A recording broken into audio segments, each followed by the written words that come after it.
I am Etta Mae Rivers, 36 years old. I once believed that if I stayed loyal enough, quiet enough, and never asked for anything, my family would always keep a place for me. But then I received a property division draft. My name was missing, sent without explanation. You're still family, right? And I understood some people don't need to cast you out with noise. They only need your silence long enough to replace you with a version they can control. I used to believe that if I kept showing up, they would eventually remember I belonged. The message came midweek, short enough to be careless family meeting Sunday at Joanne's. Figured you might be busy. No greeting, no name at the bottom.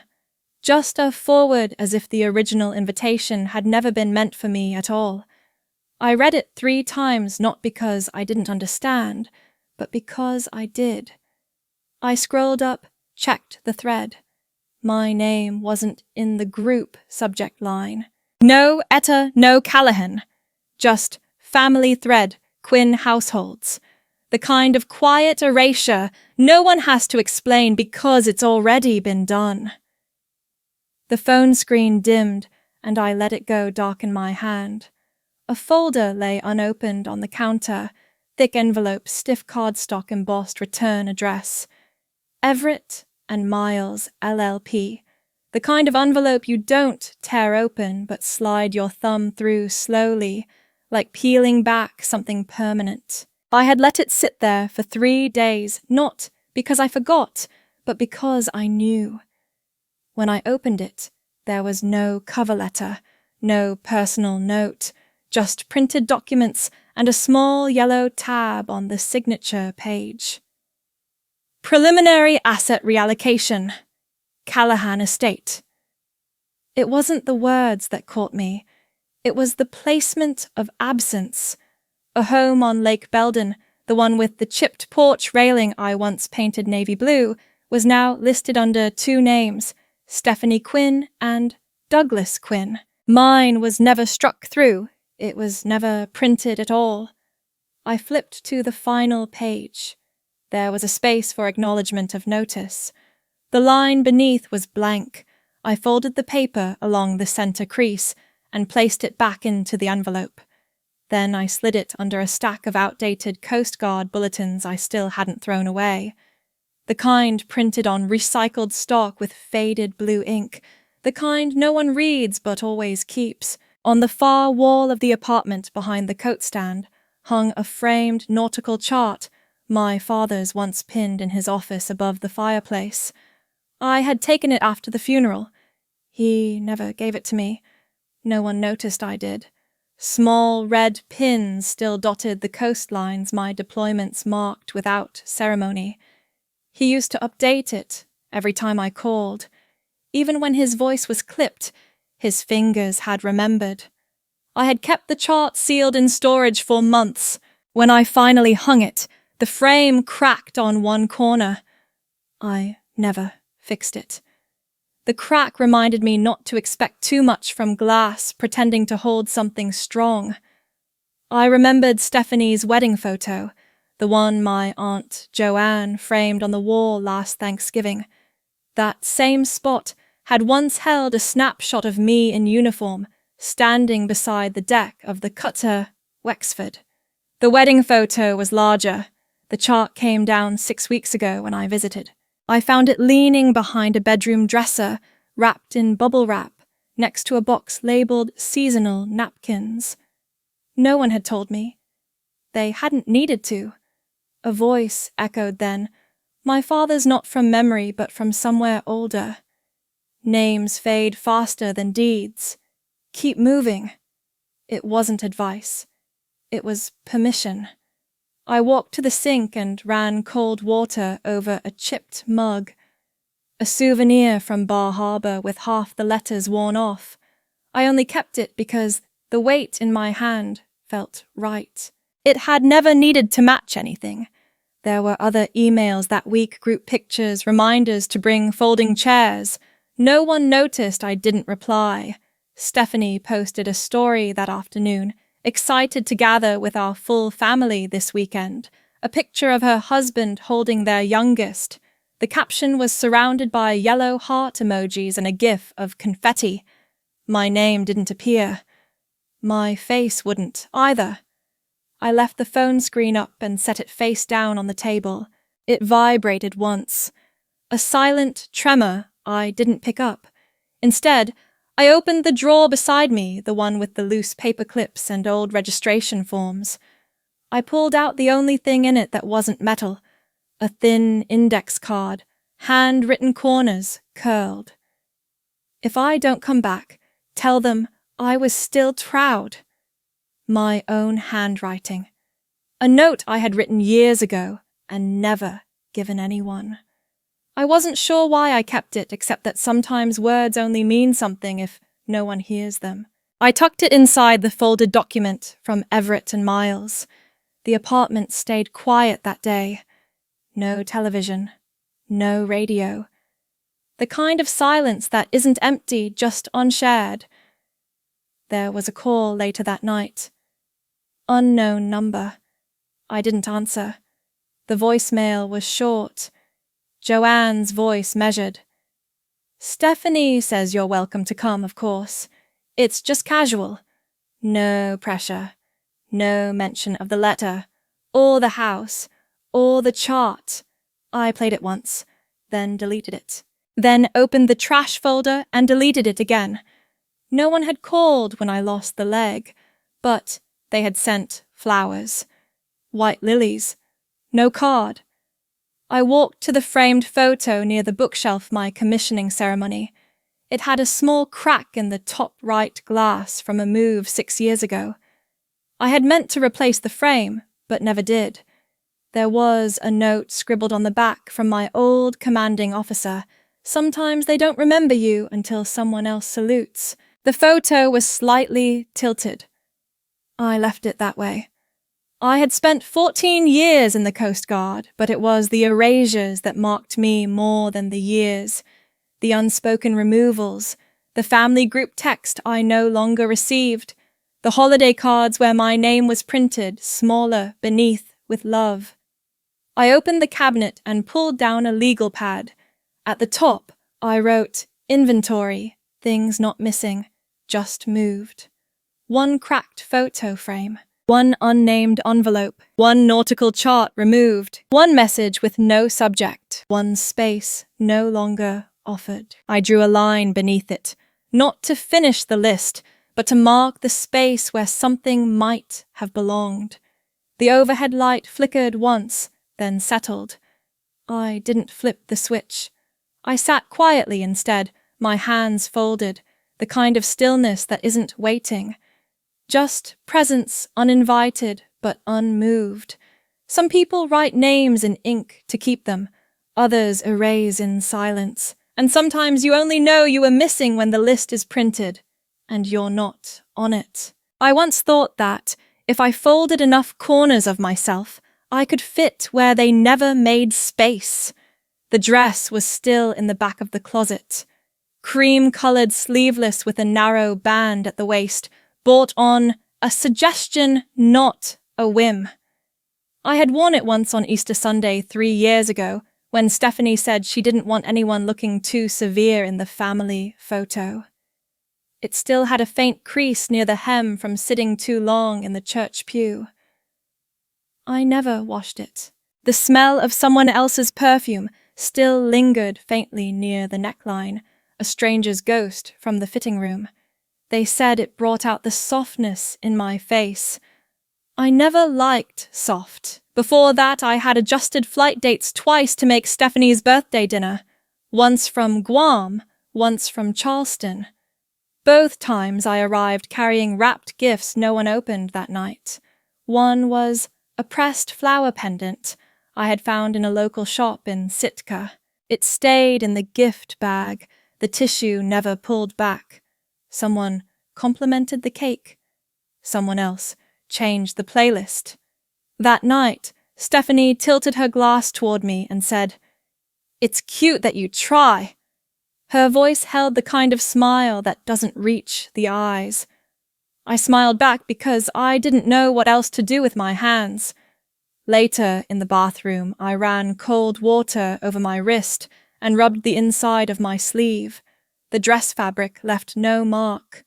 Some things vanish without effort. The year I turned 30, I invited them to tour the Cutter Laramie while it was docked for public day.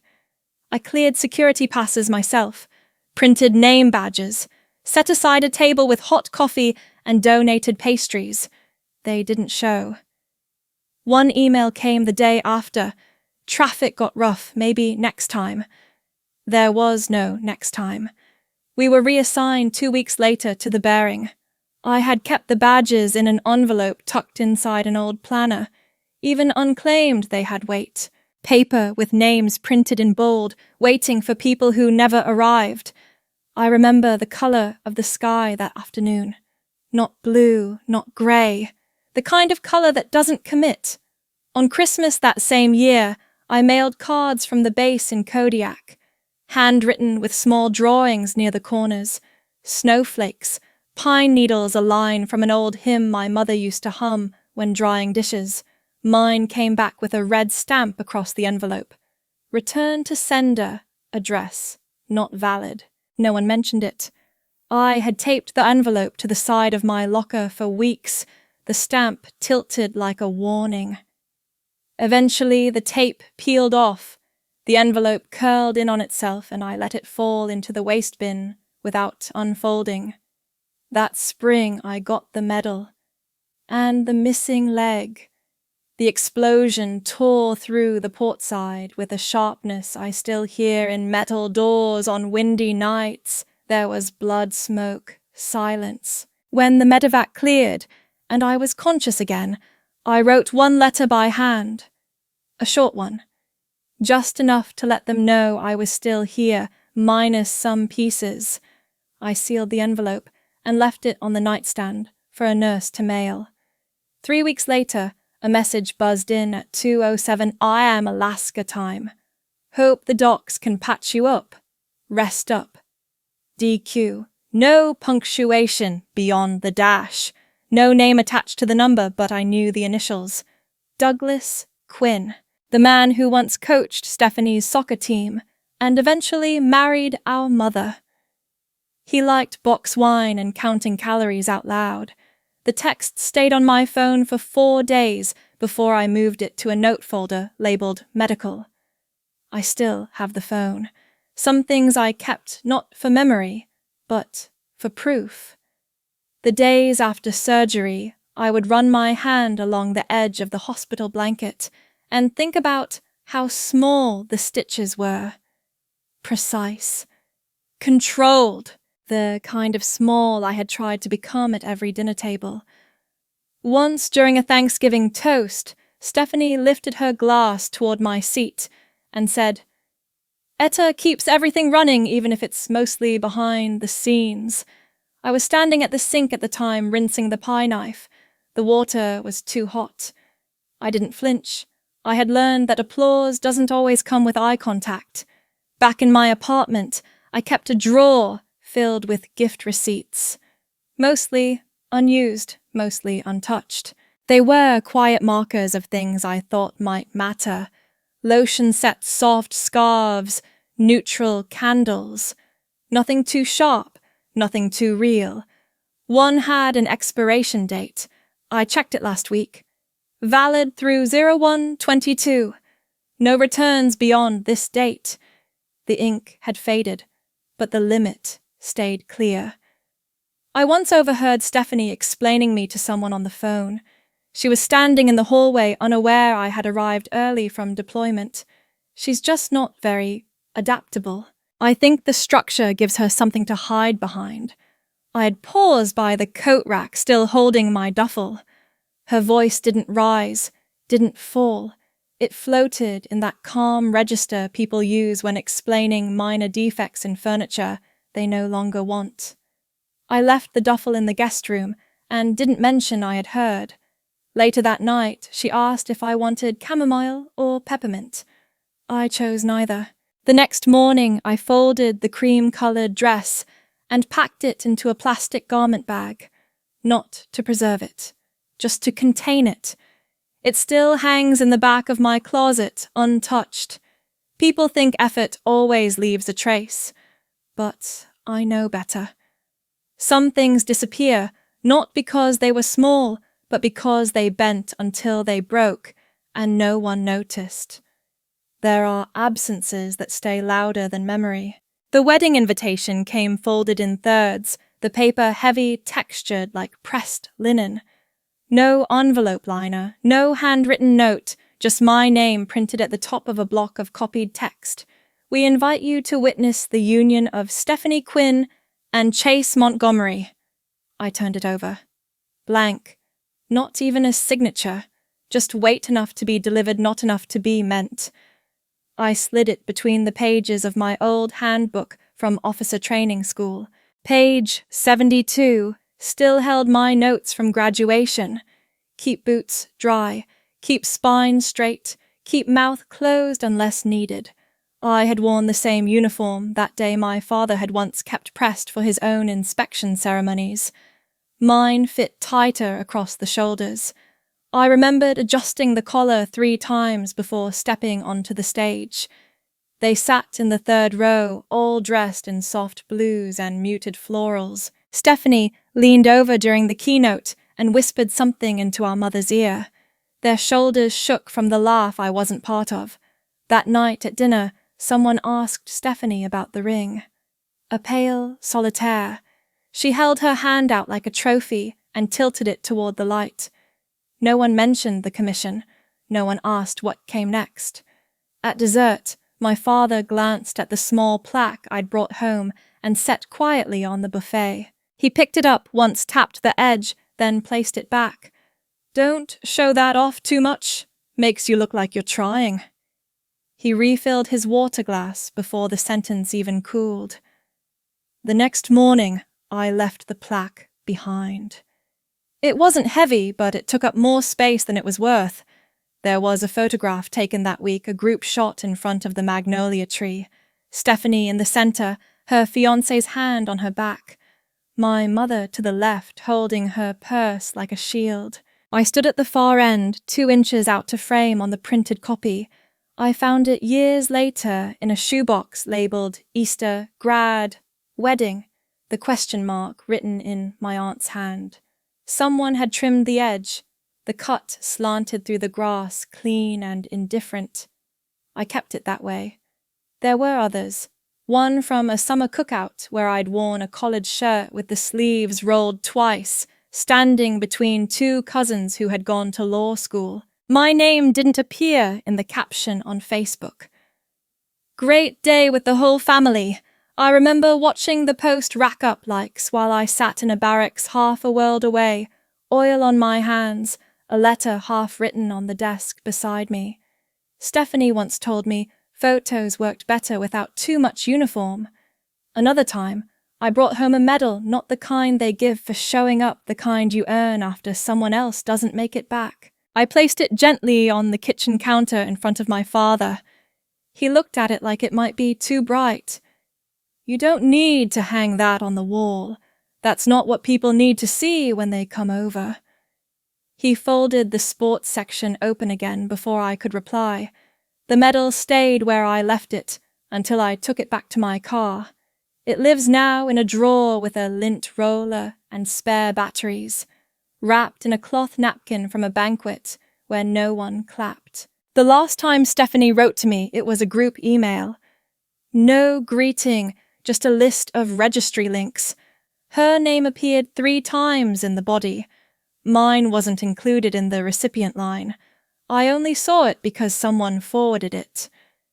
When the formal wedding invitation came later, I held it by the corner, careful not to smudge the print. There was a pale imprint from the press on the word forever.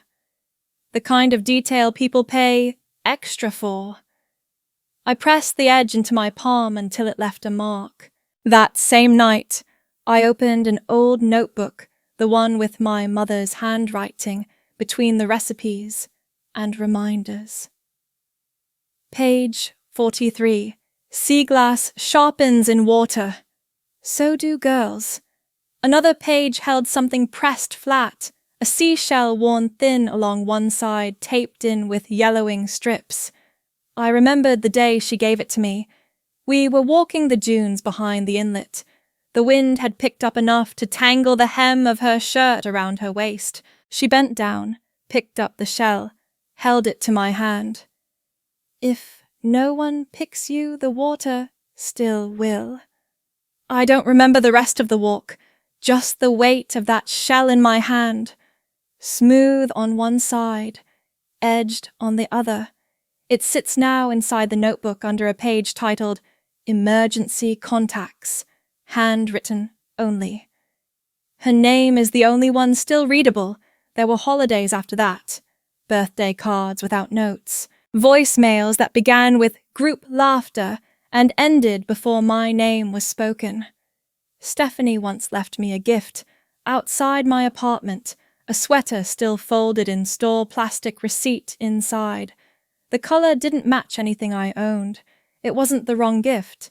It just wasn't meant for anyone in particular. I left it in the hallway for someone else to find. Some people talk about being overlooked like it's accidental, but I've learned it's possible to be positioned gently, consistently, just out of frame, close enough to prove you were there far enough that no one has to remember what you brought. The photos were never missing me. They were complete the way they wanted to be. Some losses don't echo, they settle in quietly like dust inside unopened drawers. The photo found me before I looked for it. It was in a post Stephanie had shared, sandwiched between brunch pictures, and a video of someone dancing in heels too high for gravel.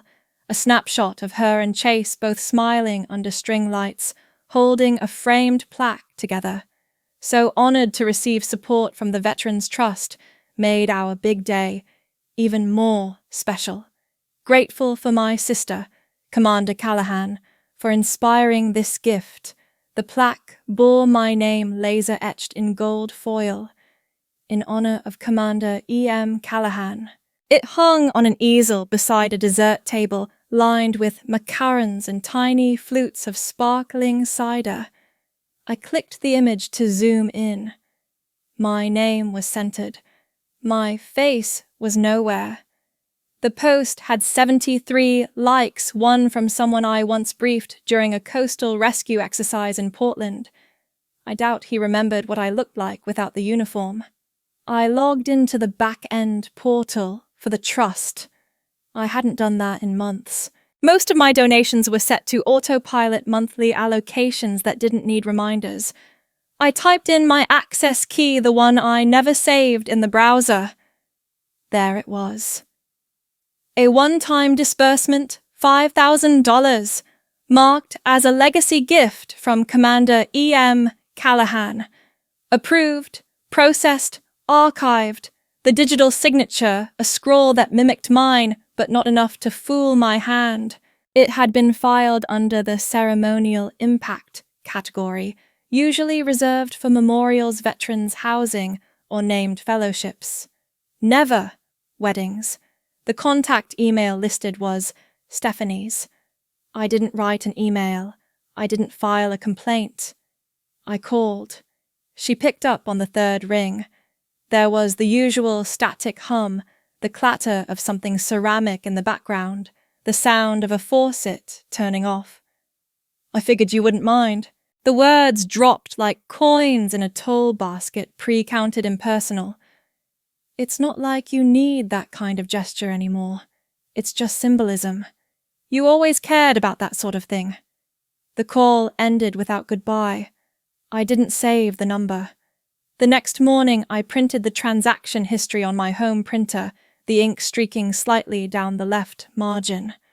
I trimmed the edge with scissors, folded it into thirds, taped it shut, wrote my name on the outside in small uppercase letters.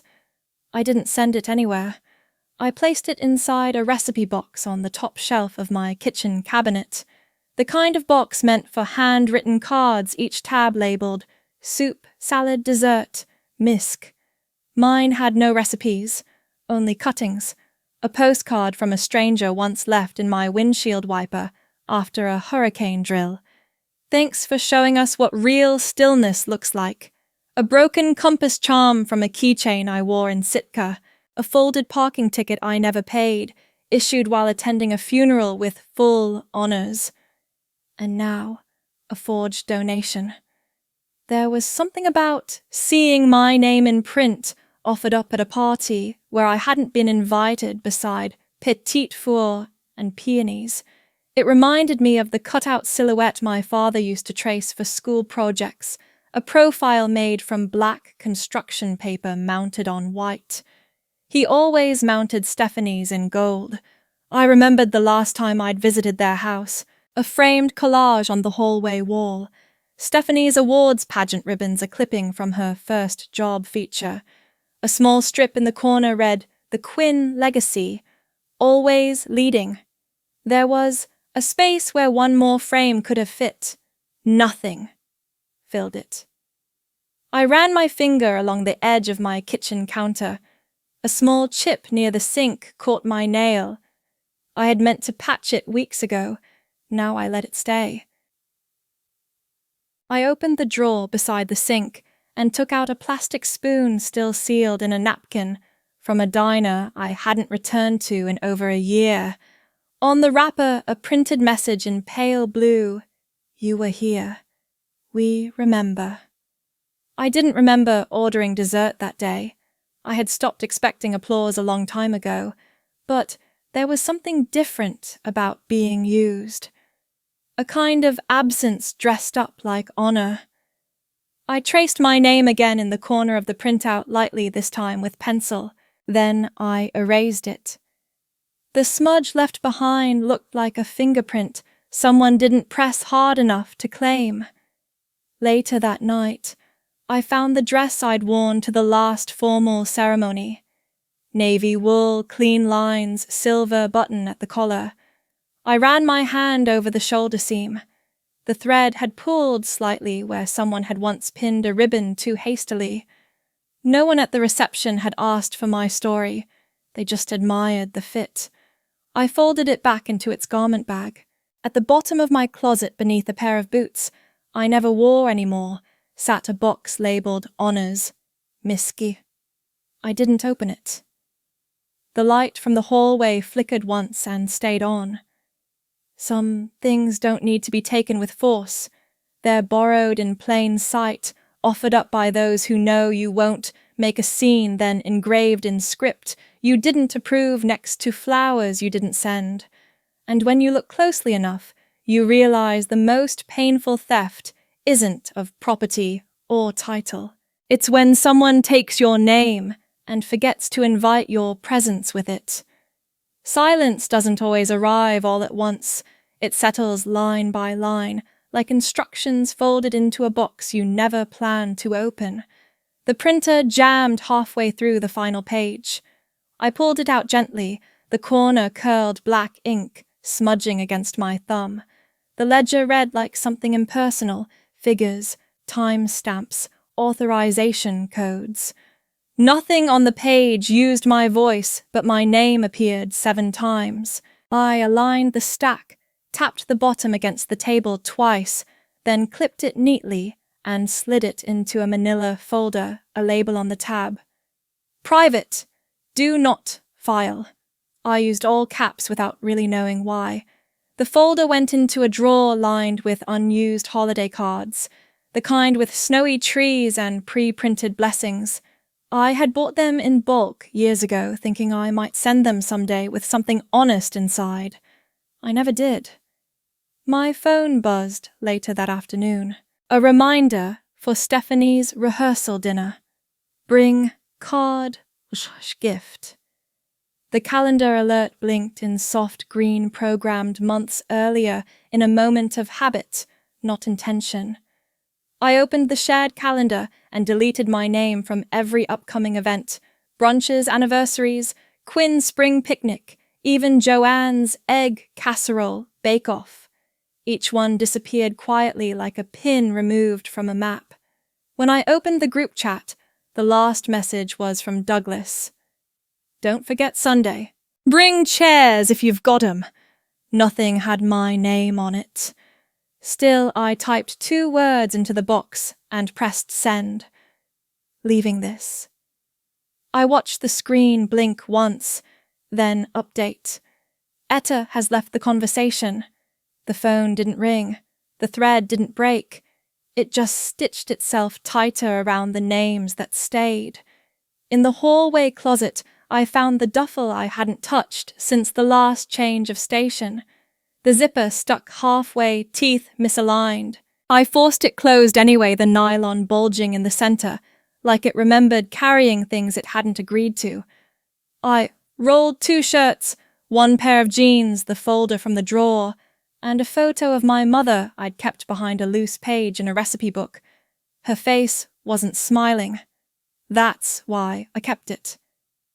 On the way out, I cancelled the lawn care subscription for the house on Willow Avenue. The login still used my email. I unchecked the auto-renew box, removed my card, and wrote a short note in the contact form. Please discontinue services immediately. The account holder has moved on. No signature. The confirmation email arrived before I'd left the driveway. I stopped at a post office 2 towns over, wrote a check for the remainder of my donation fund, addressed the envelope to a unit number in Alaska I still knew by heart. I didn't include a letter. Just the words on the memo line, for the ones who still answer. The postal clerk didn't ask anything. The receipt crumpled slightly in my hand as I left. I passed through the town where I'd once spent 4 winters training. The bakery was still there. So was the hardware store with the rusted wheelbarrow out front. I didn't stop.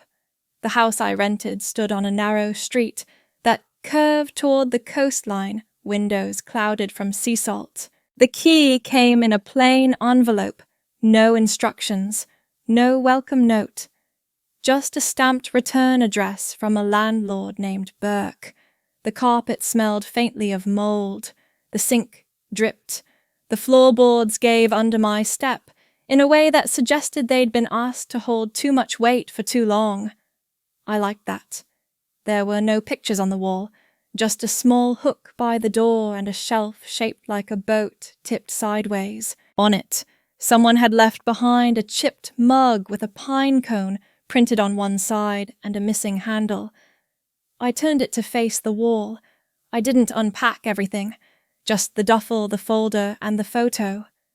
I placed the picture on the windowsill. My mother's eyes stared just to the left, as if she'd been caught mid-thought. She wore a denim jacket I still remembered borrowing in high school. When I whispered her name, it didn't echo. The room wasn't big enough for that. In the mirror above the sink, I looked at myself and spoke aloud for the first time in hours. Etta May Callahan. No one answered, but the syllables didn't disappear. They stayed in the air for a while, like dust before it settles. I opened the window and let in the sound of the sea. It didn't ask where I'd been. It didn't name what I'd left. Some departures are so quiet they don't even leave footprints. But I've learned that not every path is meant to be marked. Some are simply chosen. Stillness feels less like a choice, and more like something inherited when no one else wants it. The house wasn't new. Its edges curved in like it had once been square, and time had rounded it without permission. The porch steps creaked from the left side only. Paint had flaked off the front window trim, leaving behind small half-moons of pale wood, like the inside of someone's wrist. I stood in the doorway, longer than necessary keys still between my fingers, even after the lock clicked open. The metal smelled faintly of cheese rain and soil. Inside the air held a memory that didn't belong to me. Not smoke, not mold, something in between. The silence came not from emptiness, but from things left unsaid by someone who had lived there before and didn't plan to return. I walked from room to room without touching anything. Each one had a different kind of quiet. The kitchen had the kind where spoons still rattled from old drawers. The bathroom had the kind where nothing moved, but you could still hear a faucet thinking about dripping. I found a dented kettle on the back burner. The lid was stuck. I wiggled it loose with the side of a butter knife and heard the sound of a small pop like a jar opening in another room. I filled it halfway and set it on the coil. The cabinet above the sink held 3 cups, mismatched, one with a cartoon tomato and the words, "You're the sauciest," printed in a crooked font. I chose the plain white one. The rim had a crack running through the glaze, not deep enough to leak, just enough to trace with your finger. While waiting for the water to boil, I wandered through the front room again. The floorboards bowed toward the center like a shallow dish. The walls had outlines where pictures had once hung. One nail still remained slightly bent, like it had been pulled halfway, then forgotten. A small wooden chair leaned beside the window, one leg shorter than the others. I sat in it anyway. It shifted beneath me but didn't give. A folded newspaper lay on the sill. March 2019. A crossword halfway done in smudged pencil. 3 clues unanswered. One of them circled 7 across something left behind. I didn't write anything in. The back door stuck on the bottom corner. I lifted slightly to open it. Beyond the threshold, a narrow path curved toward the dunes. The wind carried the smell of water, not salt water exactly, just something that knew how to wash. The tide wasn't visible yet, just the sound of something shifting in a rhythm you didn't control. I walked to the back fence, fingertips grazing the top rail. White paint flaked off onto my skin in thin layers. It didn't come off easily. A plastic wind chime hung on the corner of the eave. 2 of its tubes were missing. The remaining ones knocked together in uneven rhythm, like a sentence missing its middle words. Inside, I unpacked only what I needed. A duffel bag half full. 1 photograph of my mother taped to the inside of a manila folder. A small bag of loose black tea. A grey sweater I hadn't worn since before the surgery sleeves stretched, collar fraying where my thumb used to pull it tighter without realizing. I placed the kettle on the stove again this time, letting it heat until it hissed. I turned the knob halfway down and poured slowly the steam rising against my palm. I didn't flinch. The calendar on the back wall still hung. No year printed. Just a month, April, with all the boxes blank. The paper had curled from humidity, the kind that doesn't make itself obvious until you find your receipts curling at the edges. I stared at it for a long time, not reading, just watching. That first morning I woke before the light shifted. No alarm, no rotation schedule, no weight on my chest reminding me to move. I stayed in bed until the sound of gulls replaced the sound of the house. One called, another answered or maybe echoed. It didn't matter. The bed sagged in the center. I let myself lean into it. There was a glass jar on the shelf above the sink, filled with buttons different sizes, none matching. I poured a few into my palm. One had 4 holes, one had none. I placed them back and closed the lid with a soft click. Near the window, the paint around the frame had bubbled slightly. Salt had built up along the edge, not fresh, not heavy, but layered, like years of dust that had absorbed something more than air. I pressed 1 finger to it. The texture was soft, but it held. I didn't wipe it off. Outside, the sand curved gently toward a ridge, where grass held the dune in place. A small plastic shovel lay abandoned, its handle cracked. It hadn't moved since the night before. The wind had covered part of it. Just the edge of the blade peeked out, like something that hadn't finished being lost. I didn't pick it up. Inside the hallway closet, I found an old coat with the name Marion stitched into the tag. It smelled like cedar and coins. I put it back. Some things aren't meant to be repurposed. The drawer near the bedroom window stuck halfway, inside a single thumbtack, a rubber band and a folded paper labeled "Not Urgent." I unfolded it. Blank inside. I folded it again and put it under my pillow. By the second day, I stopped opening the drawers. I started opening the windows instead. The wind didn't need an answer. It came in, circled the room, and left, sometimes with the smell of rain, sometimes with the breath of seaweed, sometimes with nothing at all. I sat in the corner chair again this time, with the cracked mug full of tea that had cooled before I remembered to sip. The wind chime knocked twice, then fell silent. I looked out the window. The shovel was gone. The salt remained.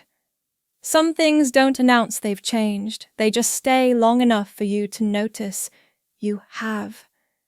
Recognition sometimes arrives long after it has lost its weight. The phone rang only once before going to voicemail.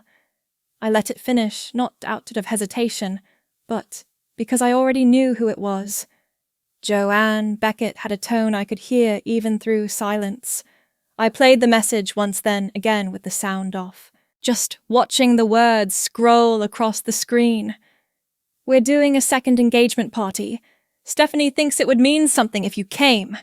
You're still family, right?" The message ended without a pause.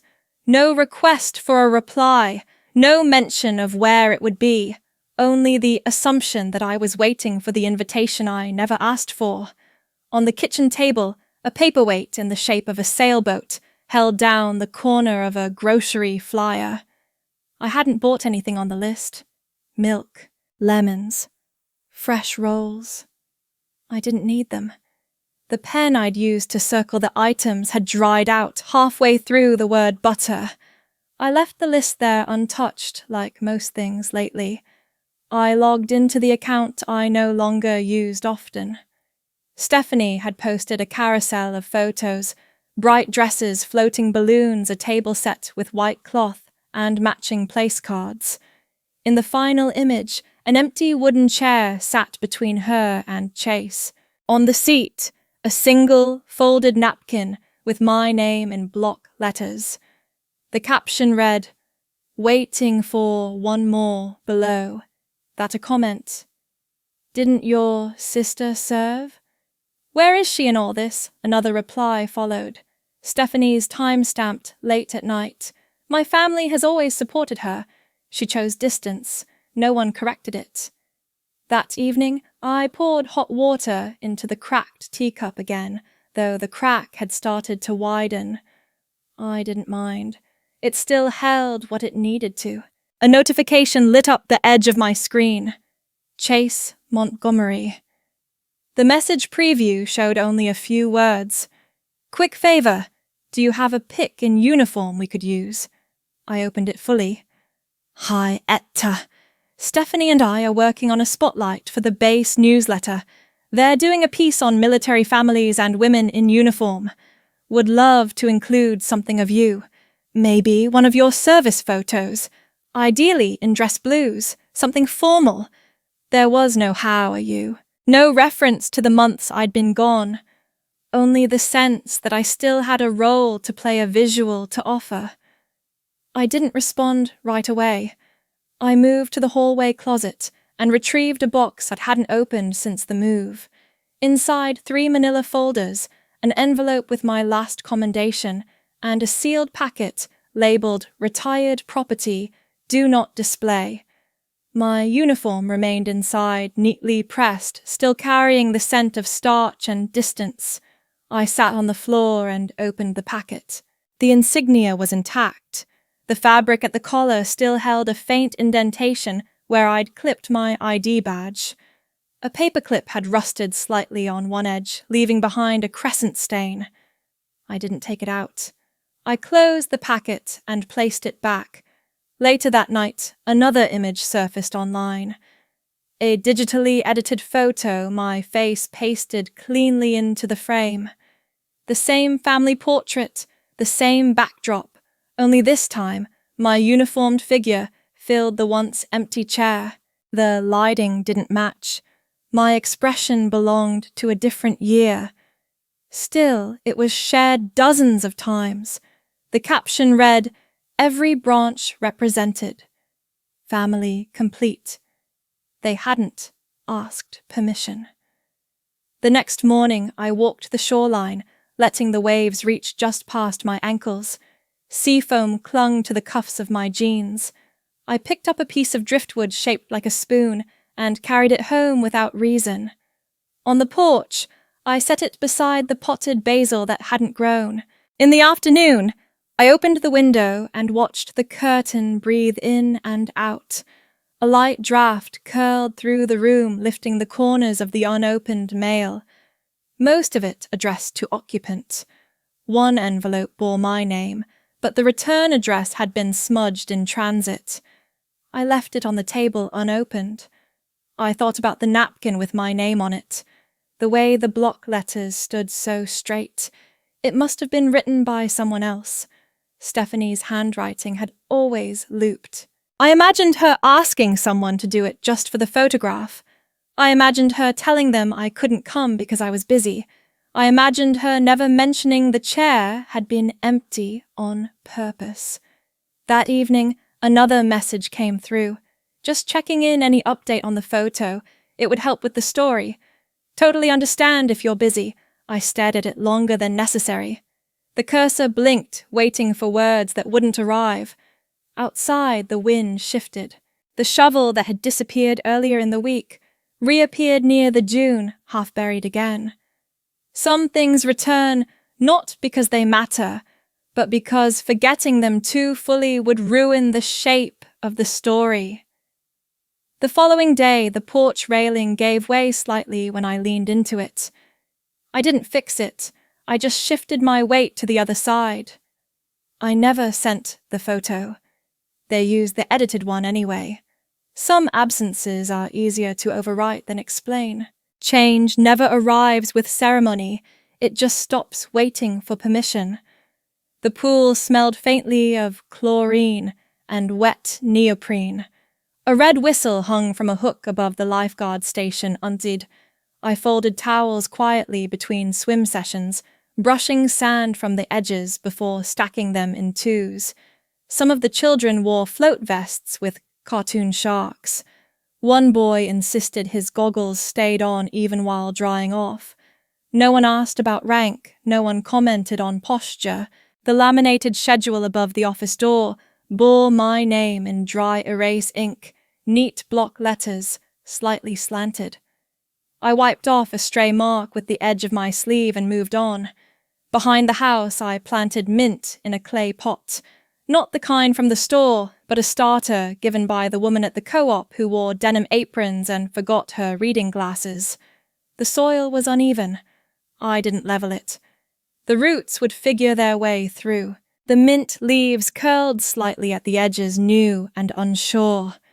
When I watered them, I held my hand just above the surface, letting the droplets fall instead of pouring. Inside a chipped mixing bowl sat near the sink. It had a hairline crack, shaped like a branch. I kept it turned so the fracture faced the wall. It held lemons now, mostly for color. Tess Granger showed up without fanfare. She had less hair than before and a deeper line between her brows. We walked without agenda, her shoes scuffing against gravel louder than mine. When we reached the overlook, she handed me a thermos and didn't fill the silence. I drank from it anyway. That evening, I opened the cabinet above the stove and found a jar of cinnamon that had expired 2 years ago. I left it there. Not everything needed to be replaced. My hands had grown rough again, not from salt or rope or training drills, but from the garden. I noticed small cuts along my knuckles, thin, invisible, until lemon juice found them. I let them sting. I trimmed my nails for years out of protocol. Now I watched them grow just long enough to feel unfamiliar. When I typed, they tapped against the keys in a rhythm that startled me. The rescue boots hung neatly on a peg by the door. Clean, dry, still laced tight. I didn't wear them anymore. I didn't throw them away either. Their weight no longer belonged to me, but I knew how much it had cost to carry. A notification arrived at the edge of my laptop screen. The subject line read, Operation Callahan. Proposal review. No greeting. No body preview. Just the title, bold and centered. I didn't open it. I walked out to the pier and sat at the edge legs over the side heels scuffed against the posts. The water had grown colder this time of year. I dipped my fingers just beneath the surface. It numbed on contact. The sky folded into itself, streaked with silver. A gull circled twice, then vanished toward the dunes. I remembered my mother's voice not in clarity, but in tone. The way she used to press her palm to the back of my head, not to comfort, but to keep me still. I don't know why that surfaced. Some memories don't request entrance. Back in the kitchen, I wrapped a dish towel around the kettle before moving it. The handle had loosened. I didn't tighten it. The message from the Veterans Fund remained unopened for 3 days. I passed it each morning like a folded shirt I didn't feel ready to wear. On the 4th morning, I moved it to the archive, not as rejection, not yet acceptance, just space. At the swim center, one girl gave me a crayon drawing folded into quarters, a blue scribble, a stick figure with round hands and the words, Miss Edda is fast. I tucked it into the back pocket of my notebook, careful not to crease it further. I ate alone without discomfort. The kitchen light flickered once, then stayed on. I didn't fix it. It didn't need to perform. In the evenings, I swept the porch with the straw broom that left bristles behind. I gathered them without effort and let the breeze take the rest. When Tess returned the following weekend, she brought a loaf of bread wrapped in newspaper and didn't wait for thanks. We ate it cold with slices of apple, passing the knife back and forth without comment. No one called from the base. No one emailed from the family thread. The silence felt neither warm nor cold. It just was. The basil grew unevenly. I moved it to partial shade, then left it alone. The whistle at the pool still hung unused. A boy waved goodbye with both hands. His goggles were upside down. The boots by the door didn't shift. The mint didn't bloom. But I did not leave. I used to believe that if I held still long enough, I would eventually be seen as part of them again, like a chair returned to the table still warm from memory. The law office was colder than I remembered, not by temperature, but by the absence of clutter. The receptionist glanced at my name on the clipboard and didn't react. She offered a clipboard with 3 pages and a dry pen that skipped twice before it worked. I didn't ask for a replacement. I just pressed harder. Kyle Everett was out for the week. The folder already waiting bore my name in outdated font, Callahan, Etta M. I didn't ask who had prepared it. The corner was bent from a paperclip that had been dragged across its surface and never smoothed. Inside the file were duplicates of everything I already knew. Asset schedules, deed transfers, trust allocations. My name no longer appeared on the cabin deed. My place had been replaced with clean lines and initials beside Stephanie Quinn's. There was a notation at the bottom, revised allocation complete. No date of notification, no acknowledgement of omission. I laid a single envelope on top of the file. Ivory unsealed with my mother's handwriting copied in graphite. A sentence I'd traced carefully from a letter she once mailed when I graduated officer candidate school. If something is not offered freely, it is not yours to hold. The receptionist didn't look up when I stood. I left the clipboard and pen on the edge of her desk, neither aligned. I didn't correct them. Outside, the crosswalk lights blinked slower than I remembered, or maybe I moved differently now. At the corner, I paused at a bulletin board, pinned with curling flyers, dog walker listings, a CPR training session, and a handwritten notice estate sale. All must go. I crossed the street without looking again. On impulse, I stopped at the county clerk's office 2 blocks away. The woman behind the counter wore a knit shawl with frayed tassels and called me Horn once when she passed over the form. Legal name change. Adult. The form asked for a reason. I left the line blank. When it was time to speak it aloud, I didn't hesitate. Rivers. Etta May Rivers. I thought it might shake something loose to hear it. It didn't. It just fit. The notary's stamp clicked and popped like a jar being opened after a long time, sealed. She handed the completed document over without a smile, which I appreciated. On the back of the page was a faint watermark, the county seal, inside a circle of stars. I folded it once, then again, and slid it into my coat pocket. It made no sound. The last time I'd carried official papers, they were folded orders to deploy.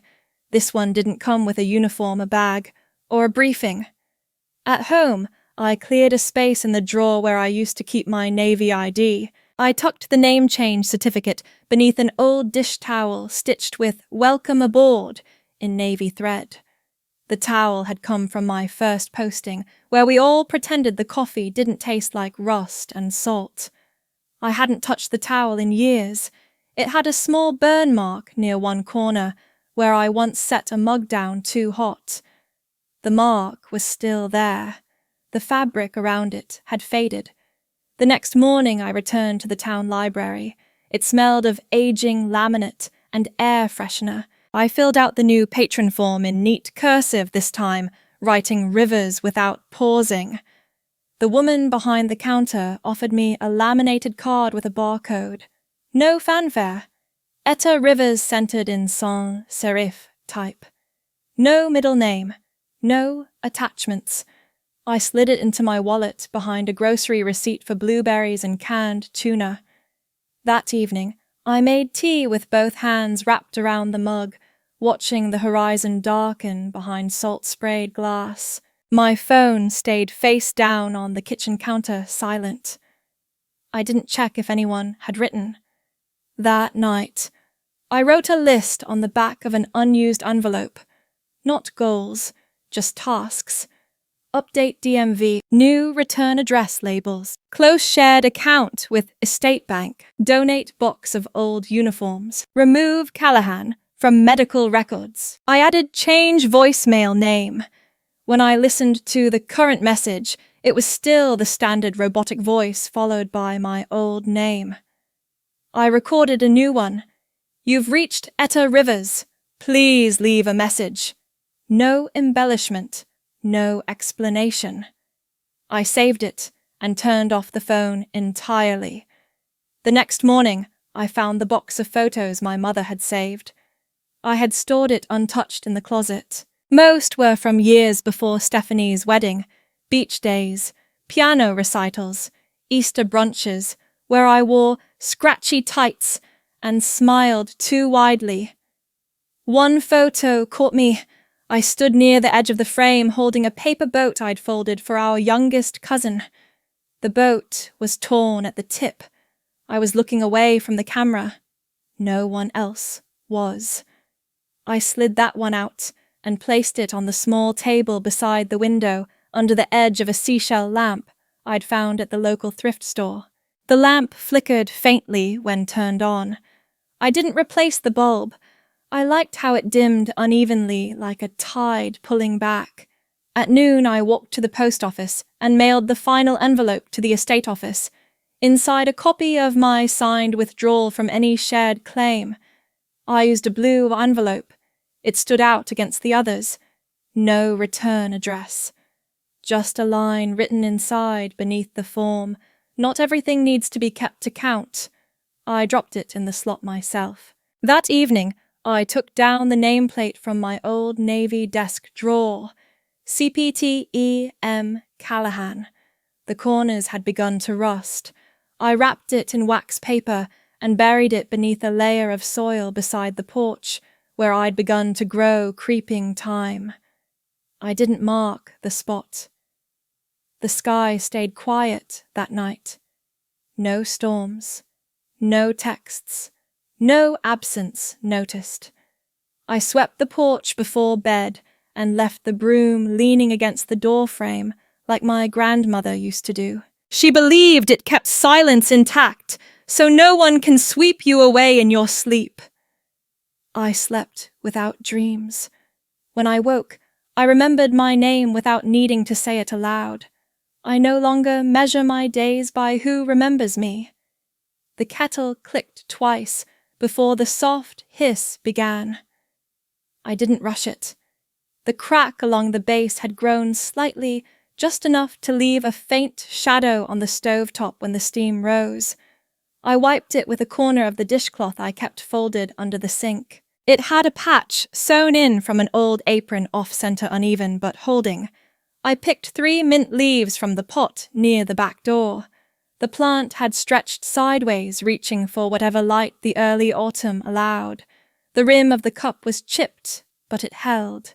I watched the leaves darken in the water. The color spread without fanfare, slow and steady, until the cup no longer looked like water at all. No alarms rang.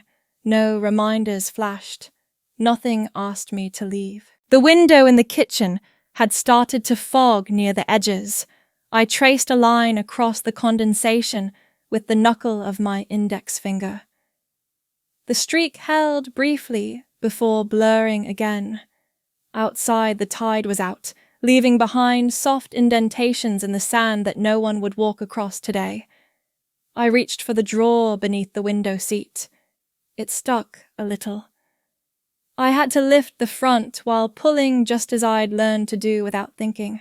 Inside beneath a stack of envelopes and the dull corner of a notepad was a letter addressed in blue ink. The corner of the envelope had curled in like it was trying to hold its breath. I didn't open it. I already knew what it said. The handwriting was hers, my mother's. Slightly slanted, all capital letters, always with a period after every phrase.